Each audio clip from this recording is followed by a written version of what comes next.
We also started locking a generation into prison for 25, 30 years at a time for small offenses. We learned pretty quickly that was not going to be the solution. And all it did for us was to alienate us from our customer base and get the same communities that came for us for help for the ones now putting out an outcry that we're doing it wrong. How do you create a brighter future, a more just and equal world? We start with understanding the issues, exploring solutions, and diving into deep conversations. Welcome to The Conversation Space with Equal Justice Now, a show that examines the issue of police reform, the criminal justice system, and preserving the right to vote for all Americans.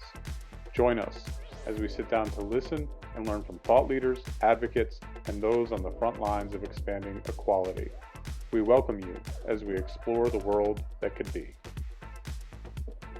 How's it going? My name is Thomas Lucas, and this is another great episode of the Equal Justice Now podcast. Today, we are blessed to have for a great conversation about police reform and all things criminal justice reform. We are talking to Dr. Anthony Batts. Anthony Batts served as a chief of two of California's largest police agencies, Long Beach and Oakland, before becoming commissioner of the Baltimore Police Department, the 8th largest agency in the United States. During a career spanning 30 years, he became known as a transformational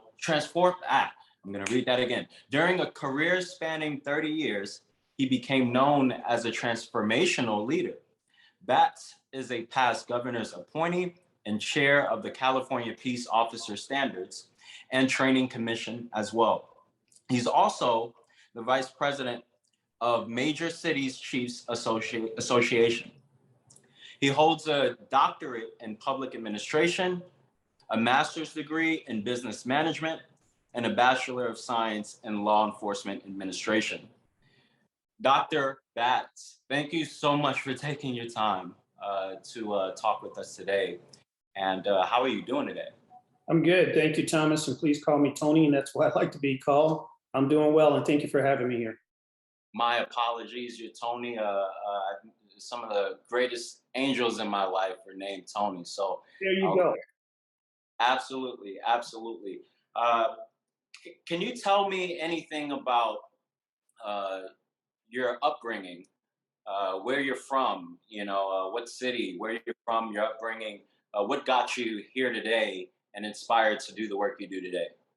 It's kind of interesting because I have the opportunity to teach on a weekly basis to command level officers and police officers throughout the country. And what I share with them is that your age of imprint, when you're the formative age, impacts your life for a very long time. And I'm probably a creature of that also. So I have parents that come from the South, one from Philadelphia, Mississippi, and another one from Jacksonville, North Carolina. And they ended up meeting up and marrying in Washington, D.C., where I was born, myself and my younger sister. And my family matriculated west to first San Francisco when I was about 6 or 7, and then to Los Angeles. And the interesting part about that, and I'll be short, is that we were part of a diaspora that was taking place in the United States of large numbers of African Americans that were moving out of the South in the 40s, 50s, and 60s to cities like Baltimore, into Los Angeles, into Detroit, and other cities that were in the Rust Belt, and in search of jobs and opportunities. When my family got to Los Angeles, we were relegated to live in an area that we didn't wish to live in. My parents didn't want to live in South Central Los Angeles, but they were relegated because of redlining that was taking place. The police agency that was in charge of that area was LAPD. And LAPD was a very professional organization, but they weren't into engaging the community. They were into directing you once, and if they had to direct you twice, they would make you get those things done. And as such, you ended up in a conflictual situation called the Watts riots in the middle 1960s. And my family moved there right after that. And so the tumultuous social upheaval of society, whether it was during the 60s with the Vietnam era, the hippie generation, young kids going through revolutions, I grew up during that time of social upheaval. Absolutely. First and first and foremost, congratulations and kudos to you for everything that you've accomplished, and from beginning to now. And I think the more your story is out there and stories like yours, the more people can see that this really is a good country, a great Mhm. country, and also that anything is possible.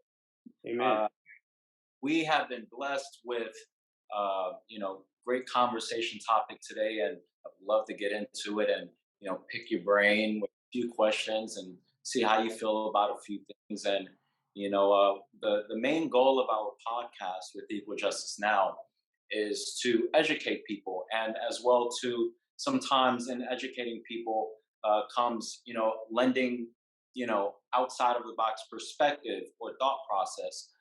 So we would love to hear what you have to say today. And if you don't mind, we'll get started. Sure. Okay. So first question I have for you: you've worked in a number of major police departments, primarily in large cities with large minority populations. What do you see as the primary driver of crime in these communities? Hmm. I think that's a very complex question. It's not an easy answer. I think it's much as I share with you when my family moved to South Central Los Angeles. What we saw is overcrowded area that lacked the infrastructure to hold the population. And because you had such a large number of African Americans coming out the South in search of jobs and opportunities, they overwhelmed the infrastructure of where they were only allowed to live. Jobs were not there. Schools were not the appropriate size to handle the children. Yet and still, you still had to put food on your table. My family was not involved in criminal activity in any way. However, there were families that could not get jobs and had to put food on the table and to address the challenges that were there and deal with the opportunities. So I think it's opportunities, it's poverty. It's another one that we know scientifically is literacy rates. And if kids cannot read by the time they're in the third grade, they tend not to be able to graduate from high school. And a lot of times they don't even make it to high school, which still means they still have to put food on the table. And if they cannot get a job that helps them to build legacy wealth, wealth for a family, they will end up doing whatever they need to put food on the table. Now, not saying that that's right or putting judgment or if it's wrong. However, people still have to make a living one way or another. If they're not inside the spectrums of our normal society, they will find other ways to put food on the table to feed children. Yeah, it's a really unfortunate situation. It's been like this for a while. And I definitely understand where you're coming from. Part of that path of feeling like you're not making it, and the roller coaster of that, and even ending up for some people and with drug addictions and things such. How do you see drug addictions? Do you see it as a criminal issue? Do you see it as a health issue? Maybe both. Like, how do you see it? Well, it's just kind of interesting that you bring that up because I came into policing when Ronald Reagan, soon thereafter, became president. And why that's significant is President Reagan declared war on drugs, as he would put it, or as he saw it, including his wife, who had the iconic logo, just say no to drugs and the programs that went along with that. He thought that if he could cure the influx of drugs, we can make communities in certain places safer. And so I, as an individual, was part of that, coming in as a young police officer in the early 1980s. And we in law enforcement as a whole went about trying to solve the problem the way that we thought it could be impacted. And where I was in Southern California, the drug of choice had moved from PCP into rock cocaine. And so with the advent of rock cocaine, it was so addictive and it built such a large consumer base for those who were selling rock cocaine, is that it became this huge issue. And it was almost like you had these neighborhoods exploding with all this cash because people were becoming so addictive. That led to something that was really strange for us. And I remember when the first time it happened in my city was what we call drive-by shootings. Now today that may be something that's common for us, but up until that point in time, we had no idea what this was, people driving by and randomly shooting. And out of those, and that came from the fact that we're making so much money. Rival gangs were trying to, or crews or groups, what you want to call them, they wanted to take over more areas. And so as they kind of like a corporate takeover, were taking over larger areas, they were doing drive-by shootings. But the offshoot of those drive-by shootings is not just bad guys were shooting bad guys or opportunists shooting opportunists. Young people were getting shot or innocents were getting shot. So I remember, at least in my city, the minority community came to the table and said, do something. We need you guys to do something. You know, the kids are getting killed. Address this. And so we did what we know how to do, and that what we do best is that we started arresting people. We did search warrants, we did mass arrests, we took people to jail for anything that we could find to get people off the street. Laws were changed. They were strike three laws that if you had three felonies, the third felony was very extended time in jail, 20, 25 years. And what resulted over that 1980 time was that we started to tear apart communities. We started to disenfranchise those same communities that cried out for help.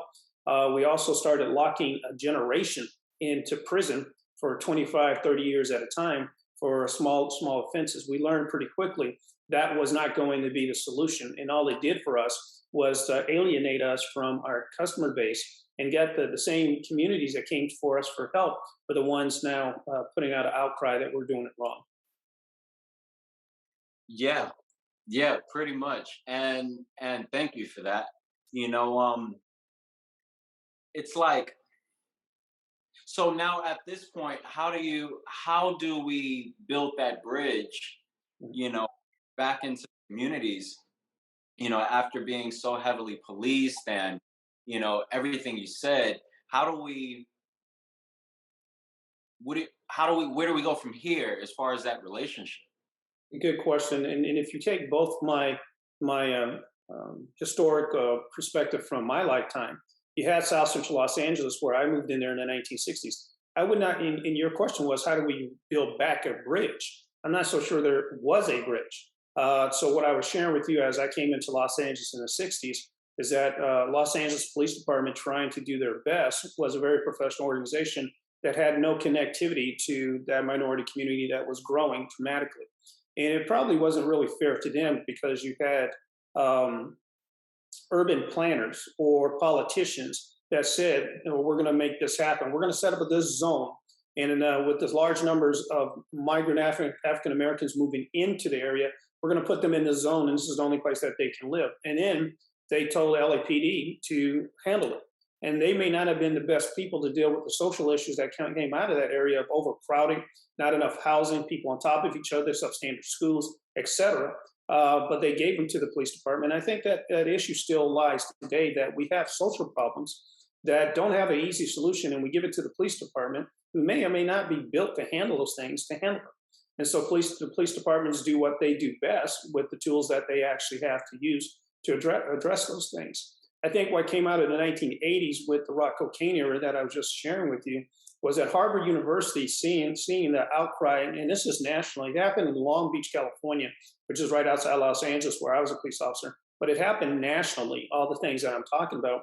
Harvard University called a group of chiefs of police, probably the 10, what we'll call the 10 rock star chiefs of police at that time. And then they called about the 10 or 12 known theorists in criminology at that time and brought them together for a 2-year period where they brainstormed, how do we solve this problem? They talked about exactly the question that you're asking. How do we connect or reconnect with communities and societies? Because we want to help. And out of that meeting came a number of papers dealing with what they called at that time problem-oriented policing and community-oriented policing. And so that was police officers trying to get out of those police cars, connect with communities, understand communities, bring the communities to the table, because law enforcement is built on this concept by this guy named Sir Robert Peel. One of his mainstays in 1829, which is where American policing, the foundation is built off of the Peelian principles, there's 9 of them. He said that we're supposed to be part of the community, not apart from, but a part of. They also said that good police work is not measured by how many people that you arrest. Actually, it's measured by the absence of police action. When you don't have to take people to jail, when you don't have to use force, that's when you're successful. And I think basically what he was trying to say is our role is to be peacekeepers. There's times that we have to do what we do and take people to jail and arrest people and those things that we do, but that's probably 10% of what we do.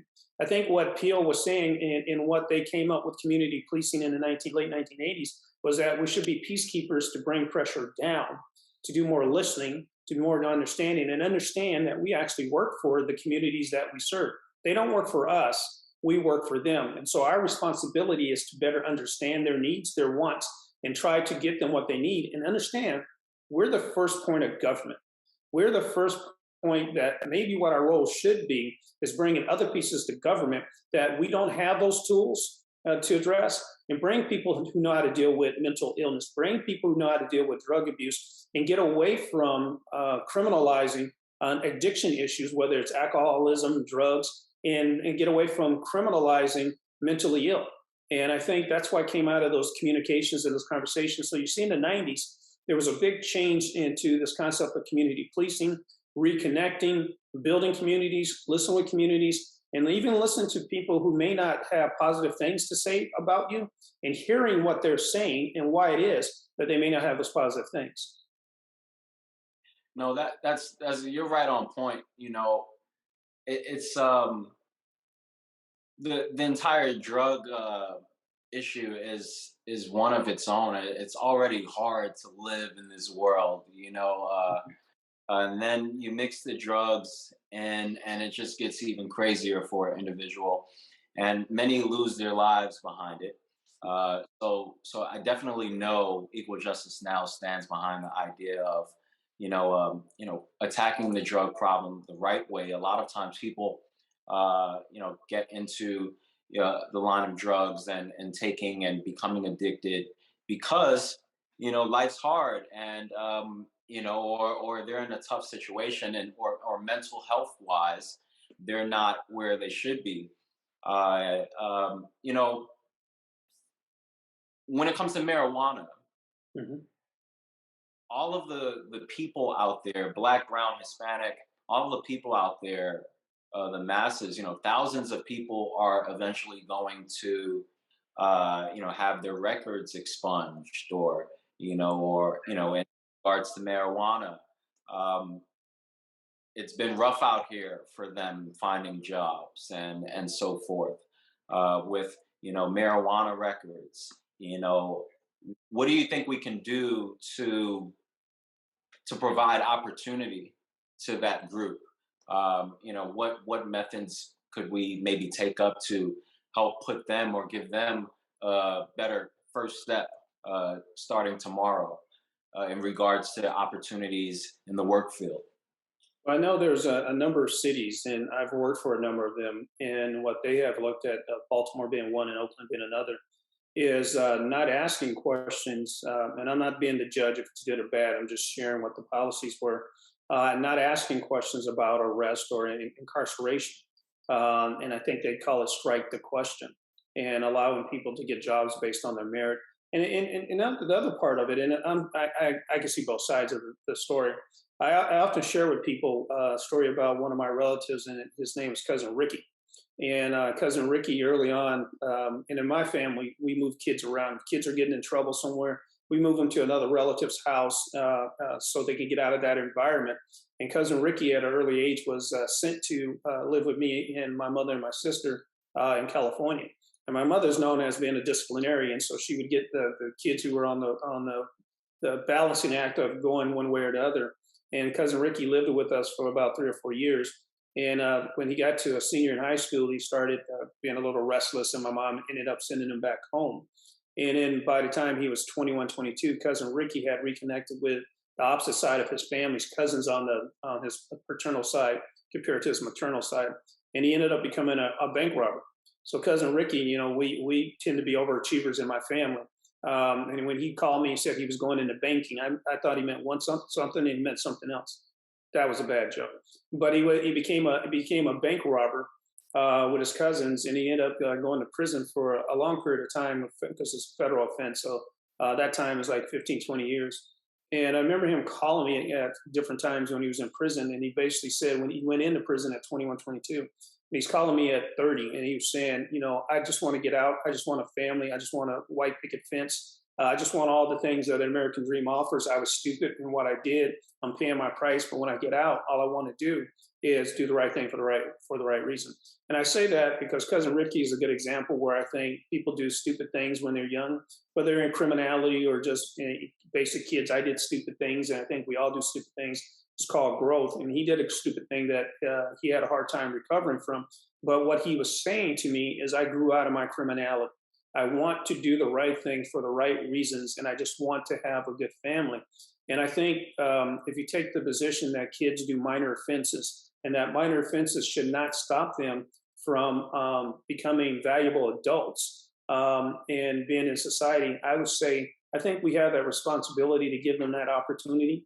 We have so many families that kids make mistakes when they grow up. If you're in an affluent family or an affluent community, you can survive that mistake better than if you come from a community that is struggling and you don't have the resources to get a good attorney or to get your record sealed. And as such, I think we should try to help young people to achieve, and don't let their bad decision making at an early age become the problem. But if you have a consistent problems where it goes from those minor offenses to major offenses, at some point in time, I think you have to also address people and make them accountable too. Yes, Equal Justice Now is 1000% about the accountability word. I think that was our word of the year last year. It might even be this year as well. And so, yeah, definitely agree with everything you said in regards to that and everything else. Um, I was raised by both parents, and so I understand, all aspects of what you just went through in family, being involved in the raising of, who you are today or later on. And, I have another question for you. What would, if you were a chief, you know, you were able to reallocate funds, because everyone's been trying to scream an effort of police reform or judicial reform, scream defund the police. Equal Justice Now, we scream, reallocate funds maybe, but we're not screaming defund the police. It's, counterproductive to us, just to put that out there. But if you were able to, as a chief, reallocate funds, to fight specifically the drug war, how would you go at that task? That's an interesting and very broad question. And I won't say as chief, because you have limited powers as chief. I think if I was king and I could put that money any place, or mayor or city manager, where I wanted to go, I think we're in the middle of, as I talked to you a little bit about the 60s, where I grew up. I talked to you about the 80s, which was the war on drugs. I talked to you a little bit about the 90s, when we were trying to connect with communities and make up for the 80s and the things that we did in the 80s. When we hit 2000, that became more, as I would say, a militaristic time, because we had 9/11. And when 9/11 happened, America basically said, keep us safe. And so we took a very strong stance. And sometimes we pushed on the Constitution, and America was okay with that, because they said, we're in the middle of terrorism. We want you to do whatever you need to do to keep us safe. But as we got the further away from 9/11 that we got, people were not okay with that and pushing against the Constitution. And the point that I'm making is, if you go forward today, some of the issues that we're having from 2014 to about now, and that our communities are going through this pushback on law enforcement, I think what it has led to us today is such a grand opportunity. And what I mean by that is that I think American policing is in a renaissance right now. And when I talk to command officers throughout the nation and police officers, they're looking to try to find what their identity is right now. They don't know what their identity is. As compared to the 1980s, our identity was clear. President Reagan said, we're having a war on drugs. So American policing knew exactly what their mission was and what they're there to do. 1990s, community policing, reconnecting, reattaching. 2000s was the 9/11 terrorism age, right? Today, you ask these command officers today, which I do almost on a weekly basis, is what's the identity of American policing? And they don't have any answer. The entire room, I can have a room full of 70 to 80 people, that entire room goes quiet, right? And if we don't know our identity and we don't know our purpose, we don't know what we are doing right now, because there's such a pushback. I think what the overly simplified debate that's happening, I'm putting it in an overly simplified way, is the question is, who are we? Are we a vocation, or we a profession? And what that comes along with the concept vocation, which someone said to me, and I don't know if this is true or not, so I'm speaking from a position of hyperbole.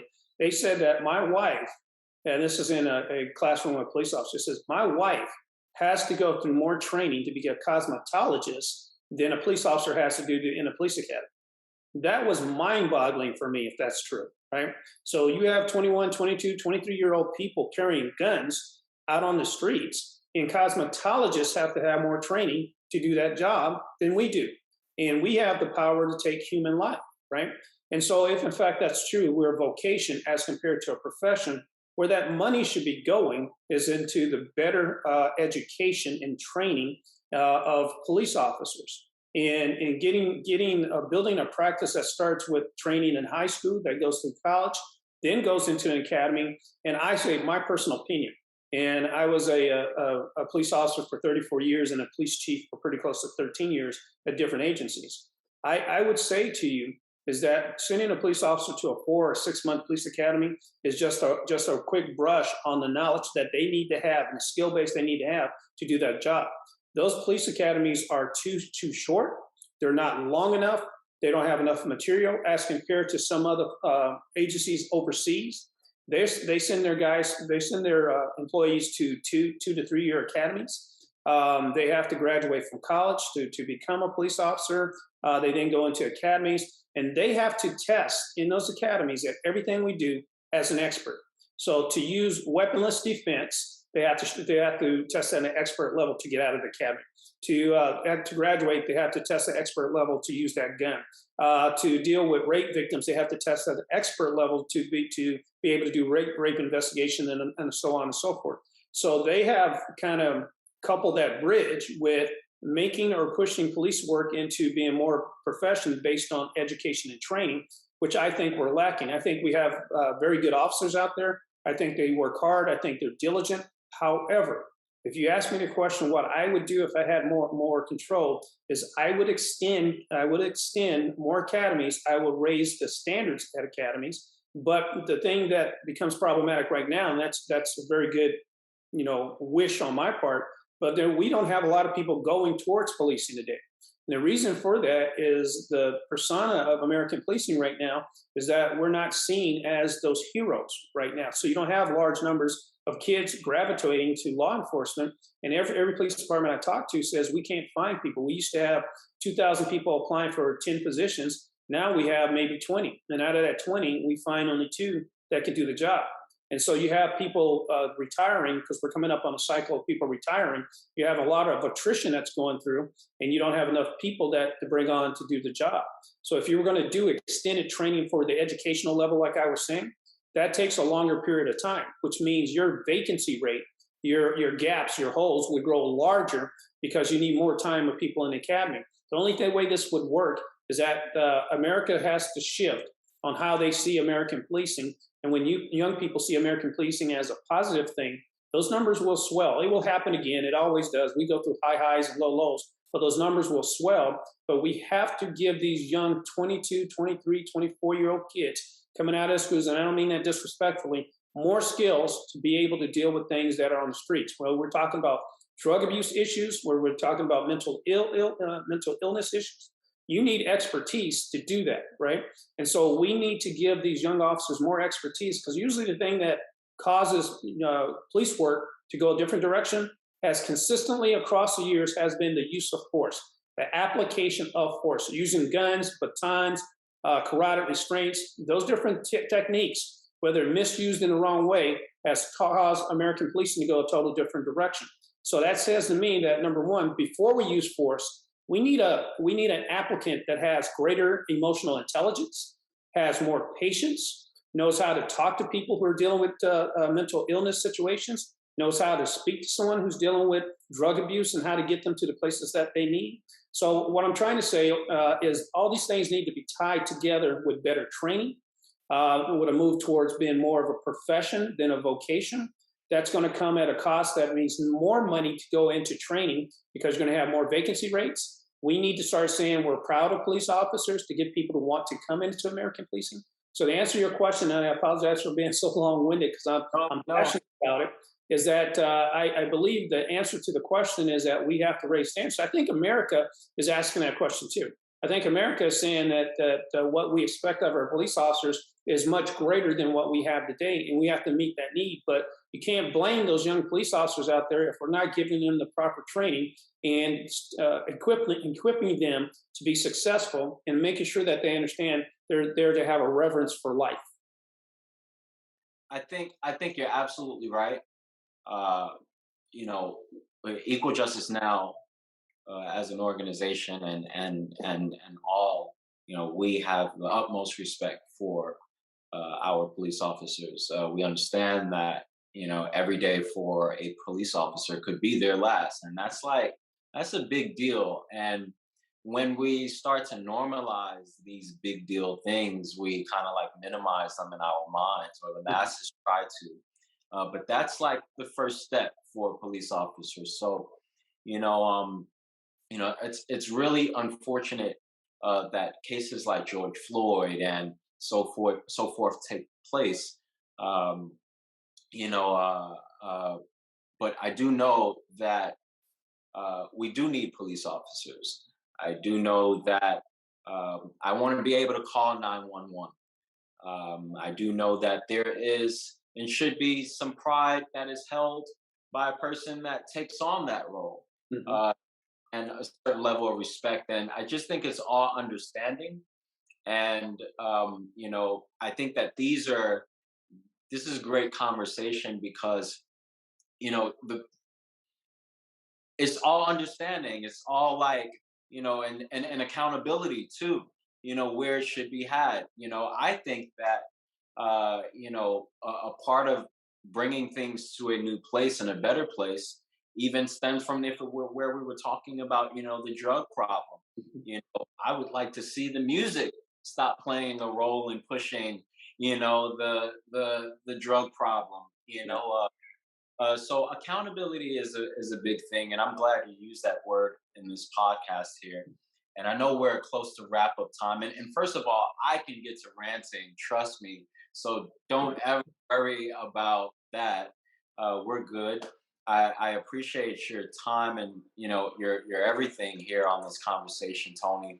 And I'll end with this.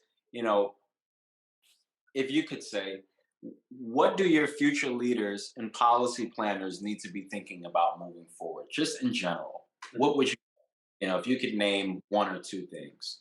Name one or two. What I could say is going back on what I was sharing is we need, and I say we, I'm not in American policing anymore, but I do teaching and instructing. We need to know what the identity and the purpose of American policing is today. They're struggling right now. They have no idea what their identity is. They have no idea what those in leadership, and I'm saying higher than municipalities. I'm saying from government levels, we need to be able to direct policing to say this is what your identity is, what this is what your mission. Some of those things I talked about, having more patience. I talked about you need more emotional intelligence. I think you need to get the brightest and the best going towards policing. And what comes with that is that you have to pay them better as they come into it. And so we shouldn't be afraid of that. The other thing on the opposite side is this that I'd be remiss if I don't say. We in policing have to hold ourselves accountable. And I got a call. I'll be very short here. I got a call last night. I'm not exaggerating this, from a chief of police. And I get calls from sitting chiefs of police now on a regular basis. So they will call and bounce something off of me. And you were talking about George Floyd, and this chief had an incident that was kind of like George Floyd. But as one officer was putting weight on the body weight of this gentleman that they were arresting in the city, another officer said, and very aggressively said, get off of him now. You don't put body weight on him. And so this chief was explaining that although George Floyd was an unfortunate incident, and there is no rationale why that man did not go home alive, in my personal opinion, is that the Chauvin took his life, murdered him. And so I may anger some people by saying that, but that is reality. That today you have officers looking and saying, get your body weight off of them. Don't do those things, and they're holding other officers accountable. We in leadership have to continue to do that also. We need to apply those officers that are doing a dynamite job out there. There's a lot of good officers, but we also have to hold ourselves accountable and not always circle the wagons when things happen, and hold people accountable. Well, Dr. Tony Batts, we truly do appreciate it all. Uh, we believe Equal Justice Now believes that for sure, if police hold themselves accountable in that way moving forward, we'll see less George Floyd situations, of course. And over time, by that alone, I think that the relationship between communities and police and how police are perceived and that role, I think that we could make a shift from where we're currently at and have been a bit. And yeah, it's been a long history getting to this point, and today is all of our first days. And I think that's, I mean, today is all of our first todays, Yep. and tomorrow is, we'll get there, but we can plan for it. But let's today do the accountability thing. Let's today, try to look each other in the eyes and, show gratitude and appreciation for one another and show that we see value in one another and what everyone does. And Yeah. so, with that being said, if you don't have any other thoughts or further thoughts, we appreciate you so much, and we would love to have you back on. We have an award show coming up on June 11th, and so you've got a seat at our table. Let's talk about it, and hey, let's keep it going. Sounds like a deal. Thank you for having me. Thank you.